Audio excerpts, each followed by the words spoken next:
Já tem um tempinho que a gente não para aqui para conversar, de ter oportunidade de gravar, mas eu quero compartilhar com você uma reflexão. Os dias que a gente vive são dias muito complicados, e isso qualquer um, em qualquer nível, pode perceber. Mas o Senhor diz que nos últimos dias Ele vem falando várias coisas que vão acontecer em Mateus 24. E numa hora Ele diz assim: e por se multiplicar a iniquidade, o amor se esfriará de quase todos. Mas aí Ele deixa assim, ó: aquele, porém, que perseverar até o fim, esse será salvo. Mas olha só, por se multiplicar a iniquidade, de que iniquidade a gente está falando? Ou de que iniquidade Jesus está falando? Ele está falando da iniquidade que está se multiplicando dentro da casa que se diz casa de Deus, dentro do lugar de adoração. Então, assim, eu vou compartilhar algumas experiências bem breves, sem detalhes, e para exemplificar o que eu acho que é perceptível. O lugar onde eu ia, onde eu estava, onde eu frequentava, onde eu pensava que congregava, da última vez que eu fui, eu não estava bem. Tinha tido uma série de problemas, tinha recebido algumas notícias, algumas coisas que me abalaram profundamente, exatamente na hora que eu estava a caminho. E quando eu cheguei ali, eu não me importei com as pessoas à minha volta. Aliás, eu não me importo. Eu me importo com a minha relação com Deus. Não tenho muita preocupação com o que aqueles que estão à minha volta estão pensando, porque é um particular, é individual. Então, eu estava chorando muito. Poucas vezes eu chorei tanto, mas eu chorava de me contorcer no banco. E as poucas pessoas que estavam ali, as que foram chegando, nenhuma palavra, nenhum tapinha nas costas: paz, irmão, Deus é contigo. Nada. E eu ali na minha oração, abri a palavra, li o que tinha que ler, mas eu chorava muito. E de repente, quando eu me dei conta, a reunião já estava começando. E eu falei que eu tinha que conversar com o pai, eu já conversei. O que ele tinha que me responder, ele já me deu a resposta aqui. Eu vou embora. Levantei para ir embora. E sem expor ninguém, e um moço do lugar, que frequenta lá o mesmo lugar, disse: tá indo embora? Mas ele falou comigo num tom como se ele estivesse falando com uma criança que estava fazendo malcriação. Eu falei: estou indo embora. Indo embora. Ele estava no telefone continuou, mandou eu esperar e fez assim, quer dizer, o gestual, o verbal, me mandando para dentro como se criança eu fosse, e como se eu fosse, ou uma louca que vive chorando daquele jeito em todo lugar, a todo momento. Eu falei: tô indo. E fui. nem uma palavra, nem uma oração, nem um abraço, nem um tá precisando de alguma coisa, nada. E eu escrevi um torpedo, um e-mail, sei lá o quê, para essa pessoa dizendo, olha, quando eu estiver melhor, eu volto. Que mal não adianta estar aí, né? Subentende-se? Mal não podia estar ali, não tem consolo, não tem conforto, não tem comunhão, não tem entranhados afetos de misericórdia. Bom, quando eu estiver bem eu volto. E até agora não voltei. Algumas vezes tenho ido num outro lugar. Hoje, particularmente, eu estou de bengala, minha perna está baqueando. Na entrada desse lugar, desse outro lugar, tem uma escada, que para mim é uma escadaria, mas é uma escada, normal. Eu subi a escada. Quando eu entrei, passei por um monte de pessoas que ficam alinhadas na parte de trás para acomodar as pessoas que estão chegando. Algumas até nos cumprimentaram. Ninguém se moveu para arranjar uma cadeira. Eu tive que subir uma outra escada. E uma outra escada que é até pior para mim, porque os degraus são irregulares, são altos demais. Subi a outra escada. E fiquei. E o rapazinho que estava lá na frente, rapazinho, não tem nenhum desrespeito com relação, só maneira de não identificar nada nem ninguém. O rapaz que estava à frente, falando de que nós temos que ser sal, temos que ser luz, que temos que manifestar o amor de Deus. Eu falei, ué, o que está acontecendo? Quando eu entrei aqui, eu não vi isso. Fiquei na minha. Nesse período eleitoral, e não importa em quem eu votei ou em quem você votou, nós estamos vendo, nós vimos e ainda estamos vendo um desenrolar de uma agressividade, de uma animosidade, um acirramento de ranços históricos, de preconceito, de divisões, de malquerências, isso tudo está aflorando. A gente não viu uma campanha, e aí em todos os níveis, a níveis de candidatos e a níveis de eleitores, a gente não viu gente falando de propostas, falando do que acredita. A gente viu ofensas e mais ofensas e mais ofensas, a ponto, e eu estou dizendo a você com toda sinceridade, que não importa em quem nós tenhamos votado, eu sou capaz de discutir qualquer assunto com qualquer pessoa e ficar na boa, por maior que seja a diferença. Mas o que a gente tem visto é um desdém, é uma chacota, é uma zombaria. Não é essa palavra que eu quero usar. É um escárnio. Que fez pessoas que eram amigas,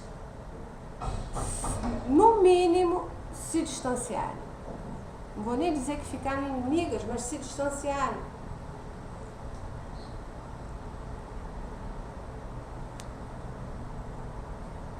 No mundo, na vida secular, no dia a dia, nos convívios, para mim isso já é inaceitável.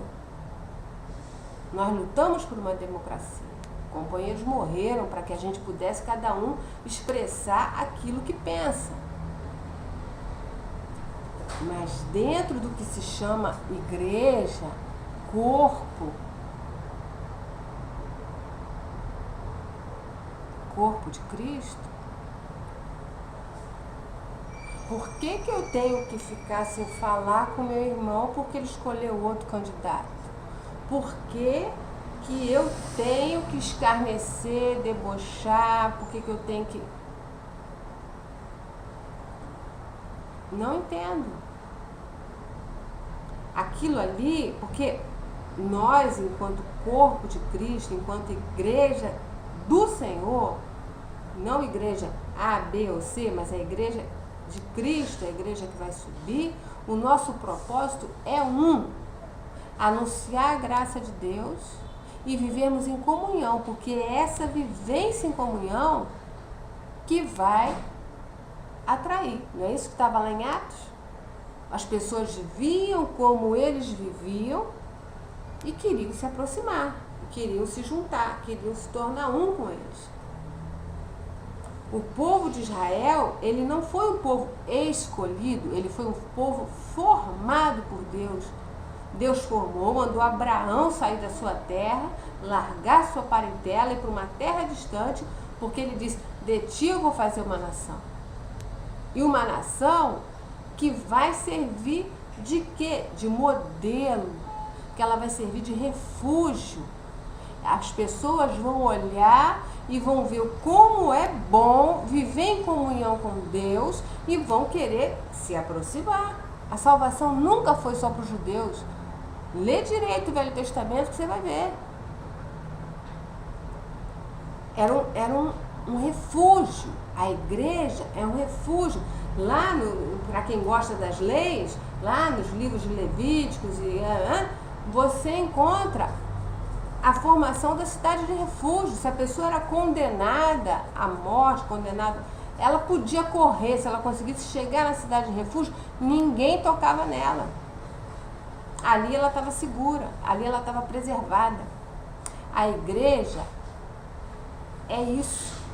As pessoas olham, veem a diferença do amor, veem a diferença do modo como a gente vive, veem a diferença do que significa ter comunhão com Deus e diz, olha para a sua vida e fala, eu também quero ir para lá.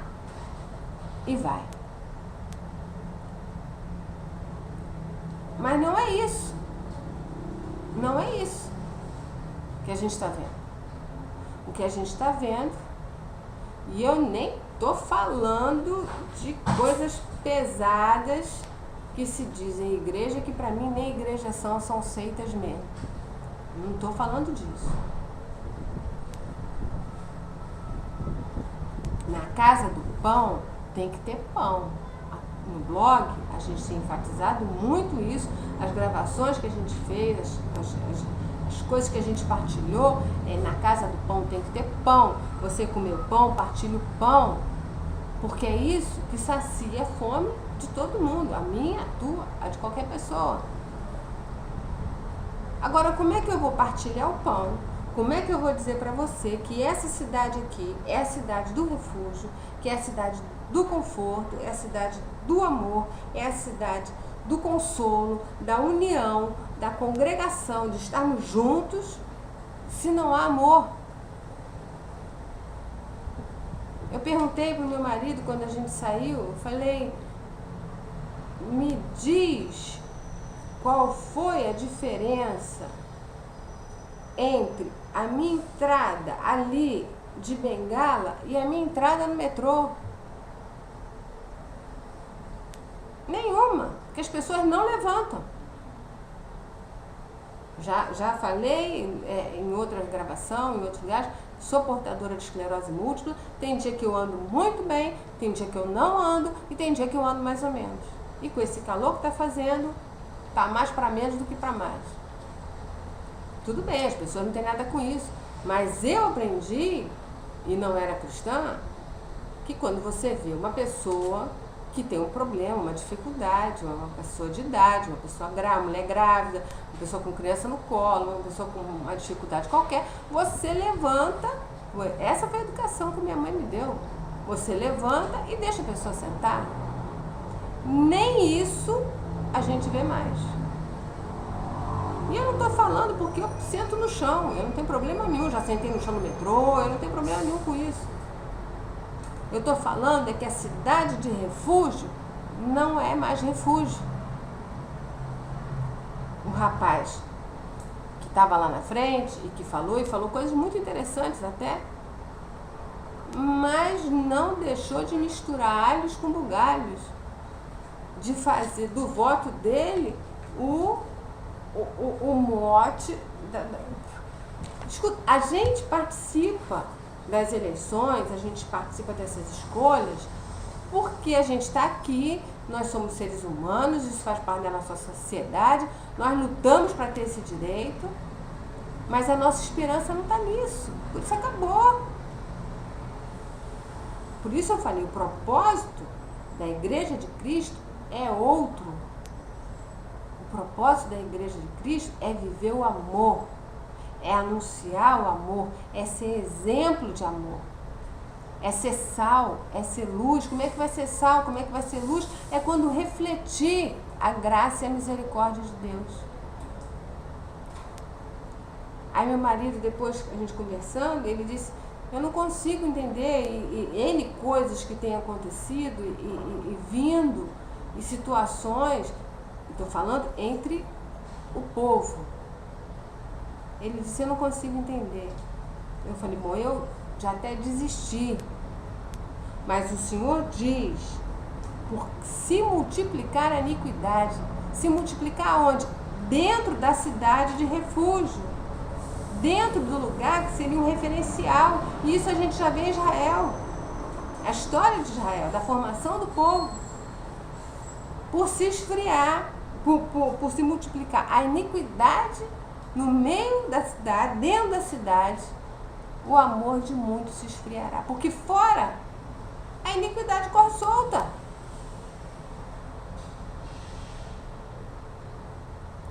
E o amor de muitos se esfriará. Ou de quase todos. O amor de quase todos, quem?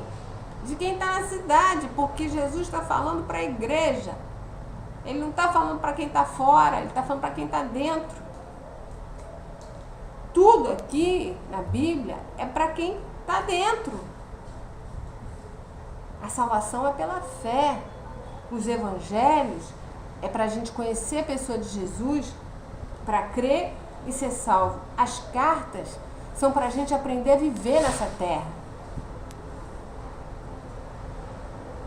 Então, porque a iniquidade se multiplica na casa, que deveria ser a casa do Senhor, o amor de muita gente, ou de quase todos, se esfria. E aí a gente chega a um ponto que não tem muita diferença. Quer ver um exemplo bobo? Por 2 vezes, se eu não me engano, pelo menos que não me falha a memória, já me chamaram a atenção porque eu e meu marido temos o hábito de andar de mãos dadas, porque eventualmente, se a gente para no sinal de trânsito, né, esperando o sinal para atravessar, a gente se abraça, ou dá um beijo, ou faz um carinho, uma conversa. Isso não é conduta cristã. Eu falei, não.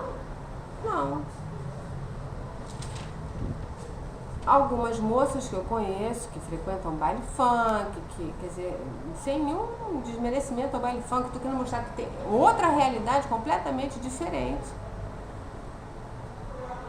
Já falaram a mesma coisa. É um absurdo esse ficar assim. Qual é, ainda perguntei para ele, qual é, no português bem carioca, qual é a diferença?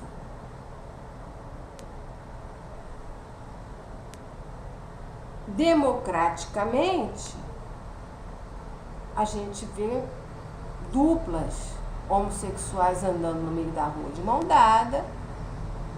Já vi gente passando a mão no traseiro da outra, já vi outras coisas, e aí é normal, porque é normal. Agora, um casal que se ama, um casal que tem uma relação estável, aí é ilícito?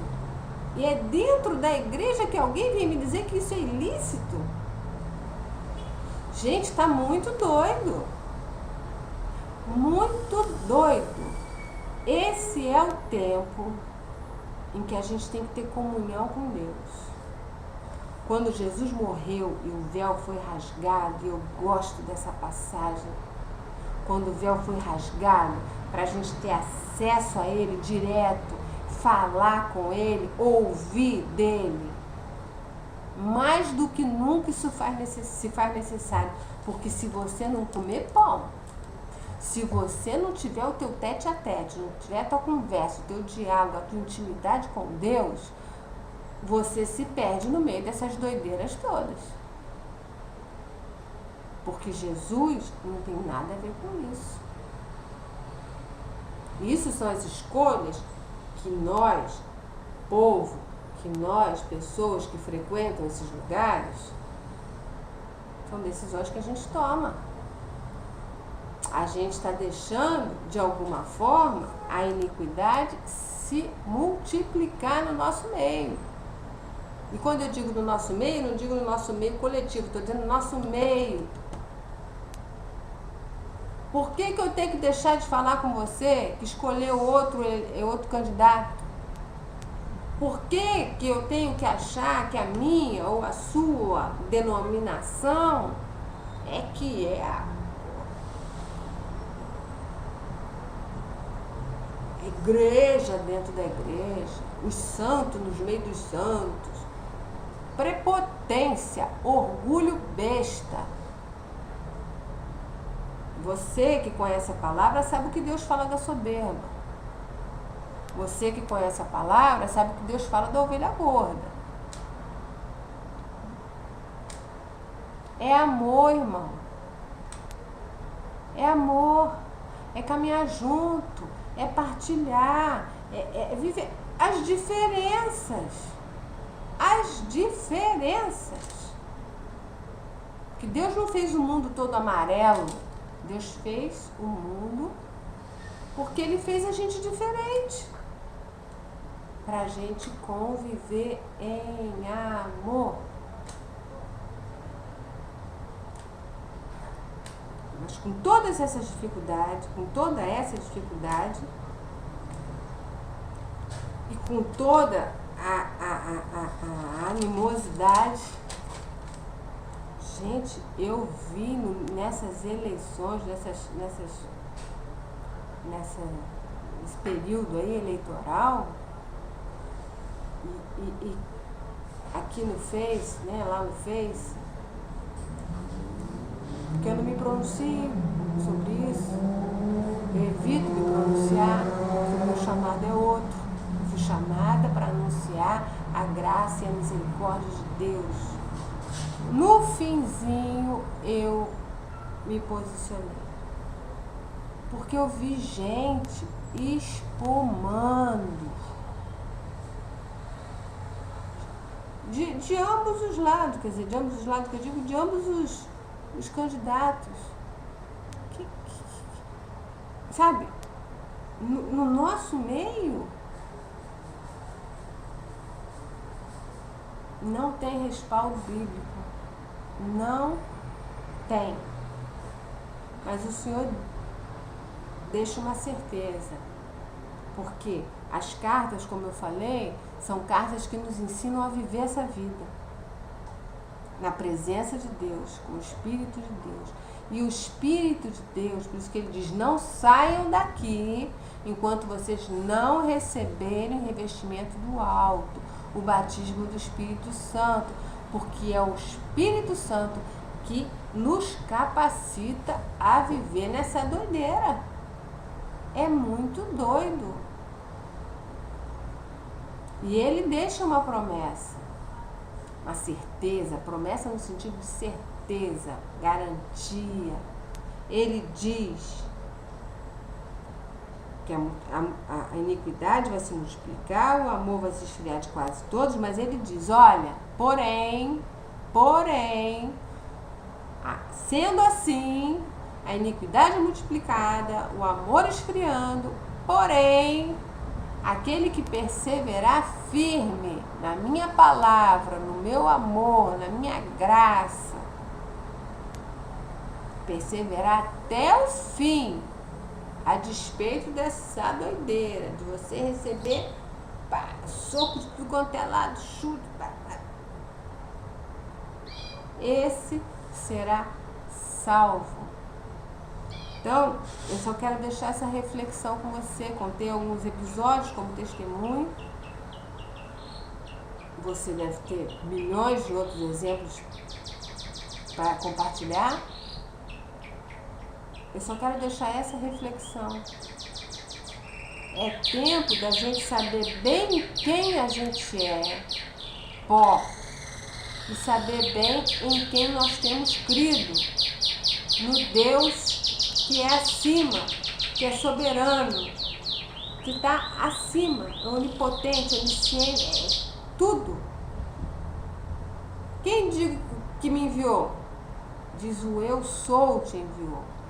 O eu sou, ele é. Acabou. A gente precisa saber bem disso. Não é o pastor que é, não é a denominação que é. Quem é Jesus. Tudo é para Ele, por meio dele, para a glória dele.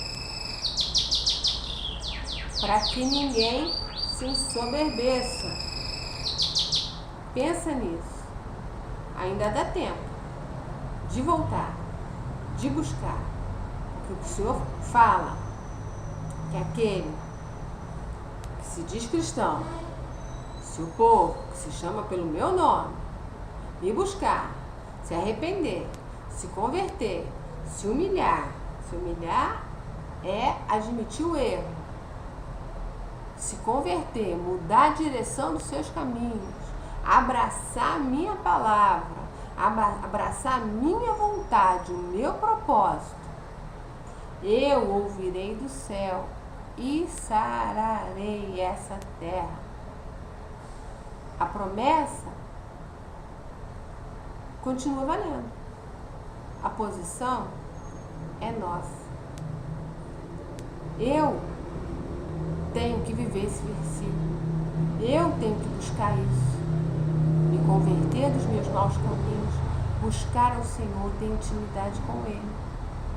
Cada um de nós é pessoal, é individual, sabe? Meu pastor é o cara, glória a Deus. Mas você também tem que ser o cara.